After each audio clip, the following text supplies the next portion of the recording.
Howdy, I'm CJ, and I have a spreadsheet solution for you. In a previous video, I created and demonstrated a spreadsheet that could be used to manage a checking account. In this video, I'm going to demonstrate a similar spreadsheet that can be used to manage a savings account. As always, if you would like a copy of the spreadsheet that is shown in the video, navigate to the video's description and click the link. When you click the link, you will be taken to a page that looks like this. You can select the blue and white Use Template button, and you'll receive a copy of the spreadsheet for yourself. It will save automatically in your Google Drive. Let's take a look at the savings register and how it's a little bit different than the check register. First, there's an opening balance. If you're not starting on January 1st, of course, you can change that to any date by double-clicking the cell and changing the date. You can enter the date, the description of the transaction, whether it's a debit or a credit, and you will have a running balance. Those are all virtually identical to the check register video.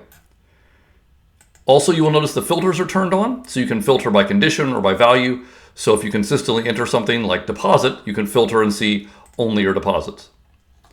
Scrolling down the page, the debit and the credit columns have been totaled, so you know how much money has been put into the account and how much has been withdrawn.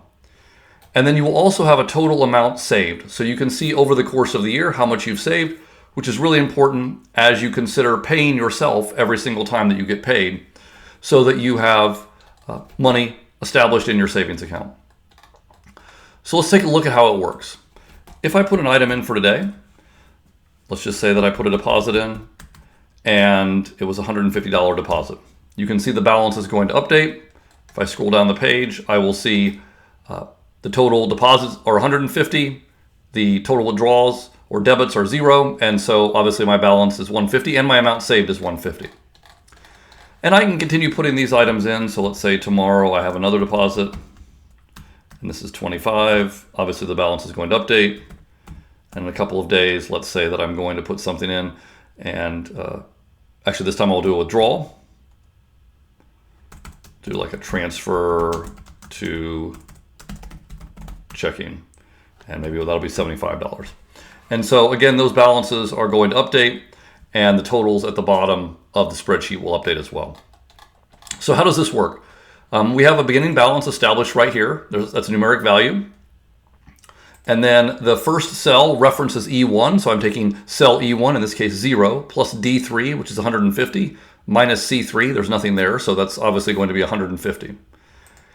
And then from cell E4 on down, I am going to take the previous cell, E3, plus D4 minus C4, and I'm just going to carry that out.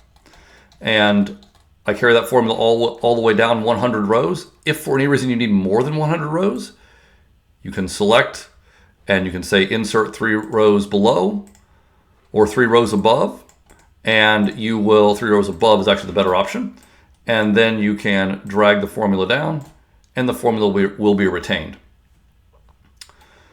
These columns are simply a sum. I've used the sum total, and I've used the sum here as well. So I'm summing D3 to D08, which means I'm summing everything in that column. And for the amount saved, I'm simply taking the credits, or subtracting the credits from the debits. Subtracting the debits from the credits, excuse me. And then the balance is the D109. So in this case, the amount deposited, minus C109, minus the debits, plus E1, which is the opening balance. So that's how I have maintained the spreadsheet. And this is a good tool to give you a quick snapshot of how much you've saved over the course of a year, at least in this savings account. Obviously, when 2025 rolls around or when the next year rolls around, you'll want to duplicate this. How do you do that? So you're going to select the down arrow here, and you're going to select duplicate. And once you have select duplicate, you'll see it says copy of 2024. You can then select the down arrow again, choose rename, make this 2025 or whatever year you need. And then I like to drag this over so the most recent year is on the left. That's certainly personal preference. And then I would go through and just clear all of this out, hit delete. But now I don't want to have a beginning balance of 0. What I want to have is my balance from the previous year where I ended. So back on 2025, I rush through that. I'll put the equal sign, and then I'll scroll down, and I will find the balance, which in this case is C113, cell C113, and I'll hit enter. And I noticed that it didn't like that, so let me take a look here and see what happened. Oh, I didn't put the correct spreadsheet. I did it from this spreadsheet, so let's try it again.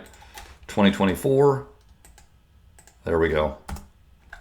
And so now it's referencing the right spreadsheet. I had apparently inadvertently gotten back on 2025. Make sure you get the right year. And so now the correct balance is showing, and I would change this to match the year, and then I would continue on and repeat that process every year as needed, adding rows and bringing that formula down if you have more than 100 transactions into your savings account in a year. But I like this option because it allows me to very quickly scroll to the bottom of the page, see how much I've saved during the year, and also see what the balance in my savings account is. Hopefully you find this useful. If you have any questions or comments, please let me know.